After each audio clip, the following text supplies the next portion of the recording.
Hello everyone, स्वागत है आपका अपने चैनल एग्ज़ाम क्लस्टर में। आज के इस वीडियो में हम लोग Q&A करने वाले हैं। आपने जो सवाल हमसे पूछा था उसका हम जवाब देंगे। तो आइए शुरू करते हैं इस वीडियो को। अगर नए हैं आप चैनल पे तो चैनल को ज़रूर सब्सक्राइब करें, इससे हमें आगे बढ़ने की मोटिवेशन मिलती है। तो आइए शुरू करते हैं। ये क्वेश्चन है, पहला क्वेश्चन है विक्रम चौधरी की तरफ से। ये पूछते हैं कि SSC MTS 2020 का प्रिपरेशन कैसे करें, इस पे इन्हें स्ट्रैटेजी वीडियो चाहिए। तो ठीक है विक्रम, हम इस पे स्ट्रैटेजी वीडियो ज़रूर बनाएंगे। आप हमारे साथ जुड़े रहिए और अपने दोस्तों से भी कहिए कि हमारे साथ जुड़े। नेक्स्ट क्वेश्चन है अभिषेक झा की तरफ से। ये पूछते हैं जीए के स्ट्रैटेजी ब्रो, मार्क्स नहीं आ रहे इसमें। अभिषेक, हमने जीए पर स्ट्रैटेजी वीडियो बना दिया है, आप उस वीडियो को जाकर देख सकते हैं। आई बटन पे मैं लिंक डाल दे रहा हूँ, और जिन्हें भी जीए के स्ट्रैटेजी वीडियो चाहिए वो उस वीडियो को जाकर देख सकते हैं। नेक्स्ट क्वेश्चन है कि क्या आप पबजी खेलते हो? नहीं दोस्त, हम पबजी नहीं खेलते हैं। हम तीनों में से कोई भी पबजी नहीं खेलते हैं। उज्जवल कभी कभी बीच में खेलता था, लेकिन खैर अभी वो नहीं खेल रहा है। और नेक्स्ट क्वेश्चन की ओर बढ़ते हैं। सुधीर मिश्रा का ये सवाल है, स्ट्रैटेजी बताओ। सुधीर, किस चीज़ का स्ट्रैटेजी आपको चाहिए, प्लीज़ एक्सप्लेन। और अगर आप स्ट्रैटेजीज चाहते हो तो मैं यहाँ पे आई बटन पे लिंक डाल दे रहा हूँ प्लेलिस्ट का। स्ट्रैटेजी का जो प्लेलिस्ट है हमारा, उसका मैं लिंक डाल दे रहा हूँ। आप उसमें जाकर देख सकते हैं। उस पर हमने एसएससी स्टेनो का स्ट्रैटेजी बनाया है, एसएससी सीएचएसएल का स्ट्रैटेजी बनाया है, अलग अलग सब्जेक्ट में कैसे प्रिपरेशन करें उसका स्ट्रैटेजी बनाया है। तो आप उस पर आपको जो स्ट्रैटेजी चाहिए जाकर देख सकते हैं। अगर आपको वहाँ पे नहीं मिलता है तो आप हमें प्लीज़ कमेंट करें, हम आपका मदद ज़रूर करना चाहेंगे। नेक्स्ट सवाल है महावीर शाहू के तरफ से। ये पूछते हैं ये पूछते हैं कि हिंदी स्टेनो 100 वर्ड्स पर मिनट जाने में कितना टाइम लगेगा मैक्सिमम। दोस्त, ये तो तुम्हारे ऊपर डिपेंड करता है कि आपको कितना टाइम लगेगा सीखने में। 100 वर्ड्स पर मिनट ले जाने में कितना टाइम लगेगा, आप जितना डेडिकेशन के साथ करोगे और उतना आपको टाइम लग जाएगा। तो इस पे आपको आपके ऊपर डिपेंड करता है कि आपको कितना समय लगता है। खैर, अगर आप मिनिमम पूछ रहे हो कि कितना एटलीस्ट कितना टाइम लगेगा, तो आपको 6 महीना तक का टाइम लग जाएगा, 5 से 6 महीना तक का हिंदी स्टेनो का 100 वर्ड्स पर मिनट तक ले जाने में। नेक्स्ट सवाल है हरीश सिंह की ओर से, एसएससी एग्ज़ाम कब होगा, जुलाई और अगस्त? तो हरीश, मैं यहाँ पे आई बटन पे एक लिंक डाल दे रहा हूँ, आप उस वीडियो पर जाकर देख सकते हैं। हमने कैलकुलेशन के हिसाब से बताया है कि कब तक एग्ज़ाम होगा। और अगर ऐसे कहा जाए कि कब तक होगा तो जुलाई लास्ट तक चांसेस है कि एग्ज़ाम्स हो जाए। और अगर ये कोरोना का केस जो है वो अगर और सीवियर होता है तो उससे आगे भी बढ़ सकता है डेट। आइए नेक्स्ट सवाल की ओर बढ़ते हैं। नेक्स्ट सवाल है रविंद्र किंग के ओर से। रविंद्र पूछते हैं भाई स्टडी कंटिन्यू कैसे करें, टेल इन डिटेल, जैसे मैथ्स वाली वीडियो है। दोस्त, हमने स्ट्रैटेजी वीडियो बना दिया है कि कैसे तैयारी करें अलग अलग सब्जेक्ट के लिए। तो आप उस वीडियो को जाकर देख सकते हैं। मैं यहाँ पे लिंक डाल दे रहा हूँ आई बटन पे, आप उसे जाकर देखिए। अगर आपको यह जानना है कि आप एक अच्छा टेस्ट सीरीज़ अपने लिए कैसे ऑप्ट कर सकते हैं, तो मैं डिस्क्रिप्शन में, वीडियो के डिस्क्रिप्शन में एक लिंक डाल रहा हूँ, वहाँ से आप जाकर वीडियो देख सकते हैं। उसमें हमने बताया है कि अपने लिए आप कैसे एक अच्छा टेस्ट सीरीज़ चुन सकते हैं, क्या क्या एक टेस्ट सीरीज़ में होना चाहिए, उसके बारे में हमने डिटेल में बात किया है। तो आप उस वीडियो को जाके देख सकते हैं। आगे का जो क्वेश्चंस है उसका आंसर उज्जवल करेगा। अब आगे का वीडियो आप मेरे साथ देखिएगा। अब देखिए अगला क्वेश्चन हम देखते हैं प्रथमेश जी का। Sir, short hand exam 2020 delay होगा क्या? देखिए, मैं आपको एक चीज़ पहले बताना चाहूँगा कि अभी तक स्टेनोग्राफर 2019 का भी एग्ज़ाम नहीं हुआ है, जो कि अभी होने वाला था, जो कि अभी पोस्टपोन हो गया। तो शॉर्ट हैंड 2020 एग्ज़ाम का तो अभी सोचिए ही मत, वो उसके लिए बहुत टाइम है, अभी बहुत टाइम है। बस आप अभी रेगुलर प्रैक्टिस करते रहिए, जब टाइम आएगा तब तक आपकी पकड़ हो जाएगी, उसमें आपके पास सफिशिएंट टाइम है उसके लिए। और जो आपका अगला क्वेश्चन है, और एग्ज़ाम से लेके जॉइनिंग टाइम तक के लिए कितना वक्त लगता है, तो इसका जो वीडियो है ये भी हम अपने चैनल पे कुछ समय बाद पोस्ट करेंगे। कुछ दिनों के बाद इस टॉपिक पे हमारा एक वीडियो आएगा, डिटेल वीडियो, तो आप उसे देखिएगा, आपकी सारी कन्फ्यूजन दूर हो जाएगी। अब हम अगला क्वेश्चन देखते हैं ओम नमः शिवाय जी का। Minimum time to learn stenography 80 word per minute और 100 वर्ड पर मिनट। अब देखिए, स्टेनोग्राफी लर्न करने के ऊपर है, ये तो आपके ऊपर डिपेंड करता है कि आप कितने समय में सीख जाइएगा, मगर एक अगर एवरेज टाइम की बात करिएगा आप अगर, तो मैं बोलूँगा कम से कम 5 से 6 महीना इसमें लगेगा ही लगेगा। अगर आप फास्ट लर्नर हैं, आप जल्दी सीख जाते हैं, तब 5 से 6 महीना। अदरवाइज़ किसी किसी को तो ये साल 2 साल भी लग जाते हैं। तो ये बहुत टिपिकल है कि बताना कि आपको कितना लगेगा, ये आप खुद ही अपने आप में गेस कर लीजिएगा कि आपकी एबिलिटी के हिसाब से आपको कितना लगना चाहिए। बस लर्न करते रहिए, एक टाइम आएगा जब आप सीख ही जाइएगा इस चीज़ को। अब देखिए अगला क्वेश्चन प्रबोध जी का। अब इन्होंने क्या लिखा है, सर आप क्या लगता है यूनिवर्सिटी एग्ज़ाम्स कब होंगी, और होंगी तो ऑफलाइन में होंगी या ऑनलाइन मोड में? आपका गेस मेरे लिए वैल्यूबल है। देखिए, यूनिवर्सिटी एग्ज़ाम्स ऑफलाइन मोड में ही होगा जहाँ तक मुझे लगता है, क्योंकि ऑनलाइन मोड के लिए इनके पास कोई रिसोर्सेज है ही नहीं। इनके पास ऑनलाइन एग्ज़ाम लेने के लिए कुछ वैसा कोई तैयारी ही नहीं है कि ये ऑनलाइन एग्ज़ाम ले सकते हैं, और ऑफलाइन एग्ज़ाम ही लेंगे तो मैक्सिमम चांसेस है कि जब तक ये लॉकडाउन हटेगा उसके बाद ही होंगे ये। तो इसलिए मोस्ट प्रोबेबली जब तक लॉकडाउन नहीं हटता है तब तक यूनिवर्सिटी एग्ज़ाम्स के कोई चांसेस नहीं है। और हाल ही में कल परसों यूजीसी वालों ने एक नोटिफिकेशन भी दिया था।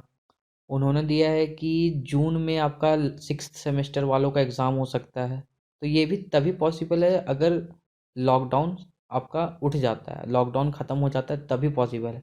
यहाँ नहीं तो ये मान के आप चलिए कि जब तक लॉकडाउन चलेगा तब तक आपका एग्ज़ाम भी पोस्टपोन रहेगा ही रहेगा। और उस नोटिस में बहुत कुछ और भी लिखा गया था। तो आप अगर डिटेल में जाना चाहते हैं तो आप यूजीसी की वेबसाइट पे जाके वो नोटिस डाउनलोड करके पढ़ सकते हैं। अब अगला क्वेश्चन है सहनम जी का। देखिए इन्होंने क्या पूछा है, strategy to solve quant section faster.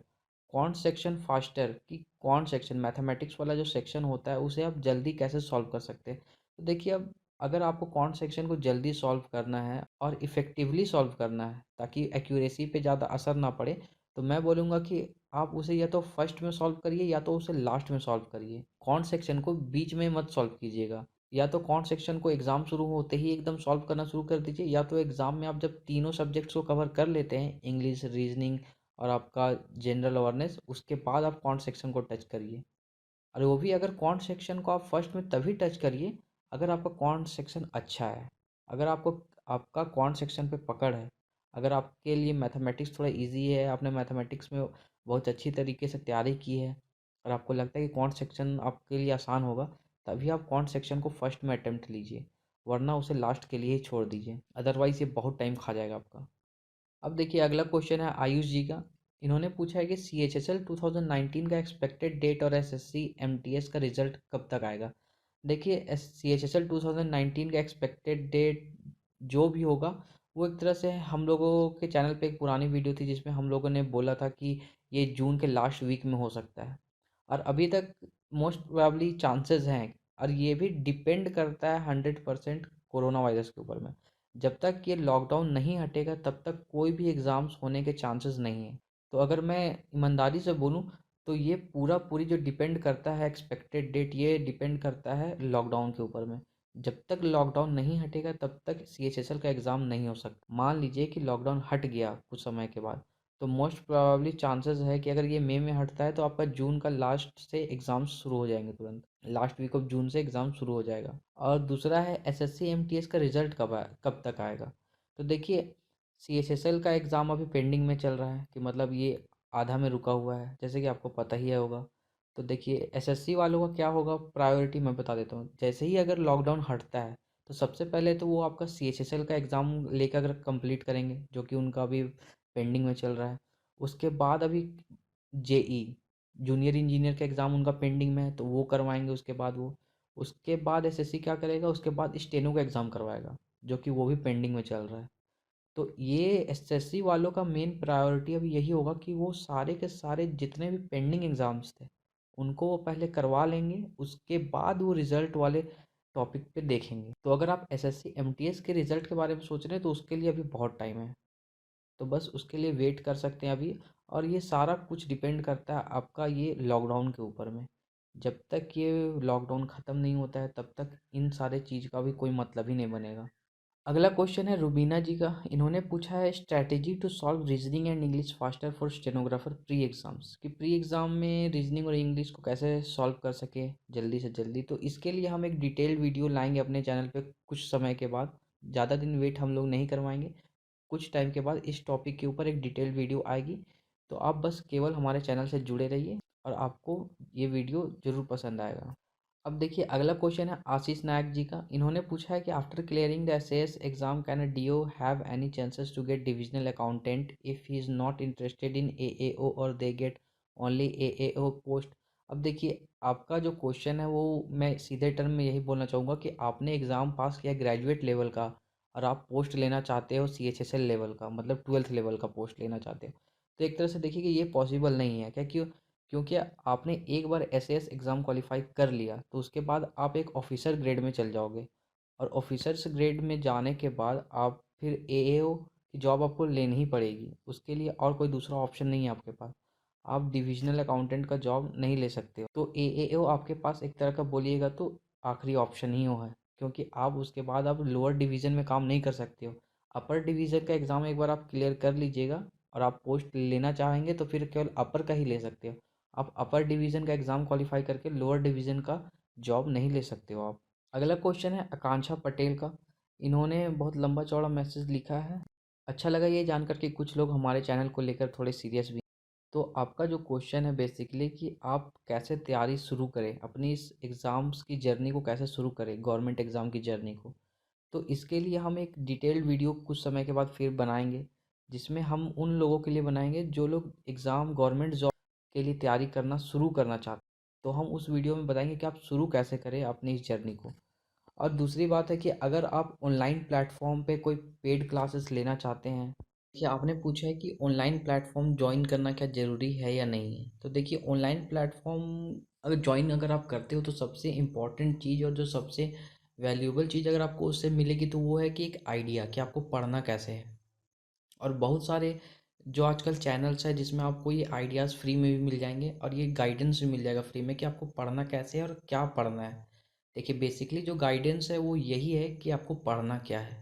आपको अगर एक बार पता चल गया कि आपको पढ़ना क्या है तो उसके बाद आपको ज़रूरत नहीं है कि आप किसी पेड कोर्स को खरीदिए। उसके बाद आप बिना पेड कोर्स खरीदे हुए भी आप यूट्यूब में बहुत सारे चैनल्स हैं जिनसे आप खोज खोज कर पढ़ सकते हो। देखिए आपका अगला जो क्वेश्चन था कि सेल्फ स्टडी सफिशिएंट है या नहीं। देखिए सेल्फ स्टडी 100% सफिशिएंट है। 100% सफिशिएंट इसलिए है क्योंकि अगर आपको एक बार पता चल जाएगा कि आपको पढ़ना क्या है और आप उसके बाद उस चीज़ को मन लगा कर पढ़िएगा, सेल्फ स्टडी कीजिएगा, तो ये 100% सफिशिएंट है। और फिर अगला आपका जो क्वेश्चन है वो है कि there are plenty of YouTube channels which claims to give right amount of knowledge and concepts but I don't think so. मतलब आपको लगता नहीं है कि जो जितने भी यूट्यूब चैनल्स हैं वो राइट अमाउंट ऑफ नॉलेज और कॉन्सेप्ट देते हैं। देखिए टीचर टीचर होता है चाहे वो किसी भी चैनल का हो, और ये ज़रूरी नहीं कि एक टीचर ने अगर जितना पढ़ाया है आपको वो 100% उतना ही है उस टॉपिक में और उससे ज़्यादा और कुछ नहीं हो सकता है।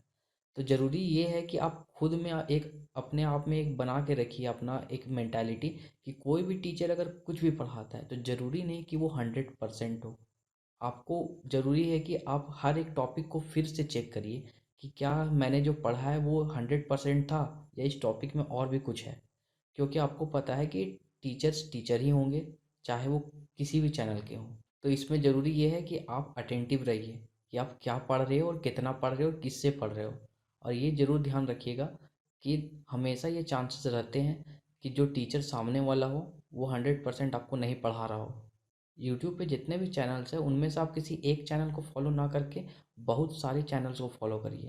ताकि इससे होगा क्या कि आपको जिस भी चैनल में जो सब्जेक्ट अच्छा लगेगा आप उस चैनल से पढ़िए। ज़रूरी नहीं कि आप एक चैनल को पकड़ के बैठ जाइए और उसी से 100% पढ़िए। आपको जो चैनल अच्छा लगता है जिस सब्जेक्ट के लिए उस चैनल से पढ़िए। आपको आपको हिस्ट्री पढ़ने के लिए कोई दूसरा चैनल पसंद आ गया तो आप उस चैनल से हिस्ट्री पढ़िए। ज्योग्राफी किसी और चैनल से पढ़िए, मैथमेटिक्स किसी और चैनल से पढ़िए। तो इससे होगा क्या कि आपको आपके पास यूट्यूब में सबसे अच्छा ऑप्शन जानते क्या है? वो है आपके पास कि आपके पास ऑप्शंस है, मल्टीपल ऑप्शंस। आपको जो पसंद ना आए उसे साइड करिए, जो पसंद आए उसे आप अपने प्लेलिस्ट में डालिए। आपको यूट्यूब से पढ़ाई करना है तो ये सबसे अच्छा तरीका है कि आप यूट्यूब पे सर्फिंग करते रहिए, खोजते रहिए खोजते रहिए और आपको आपका जो परफेक्ट चैनल है वो आपको एक दिन मिल जाएगा। इस वीडियो में बस अब इतना ही। अगली बार जब हम फिर से Q&A का सेशन कराएंगे, क्वेश्चन आंसर का फिर से न्यू वीडियो बनाएंगे, तो उसमें हम फिर से आपसे क्वेश्चंस पूछेंगे। आपके मन में जो भी क्वेश्चंस होंगे, ज़रूरी नहीं कि वो पढ़ाई से ही रिलेटेड हो, जो भी मन में आपके क्वेश्चंस होंगे वो आप उसमें पोस्ट कर दीजिएगा, हम उसका आंसर ज़रूर देंगे। तो अगर आप हमारे चैनल पर नए हैं तो हमारे चैनल को सब्सक्राइब करिए। अगर आप हमारे पुराने व्यूअर्स हैं तो हमारे इस वीडियो को लाइक करिए, और अगली बार के Q&A वाली वीडियो के लिए अपना क्वेश्चन ज़रूर पोस्ट करें।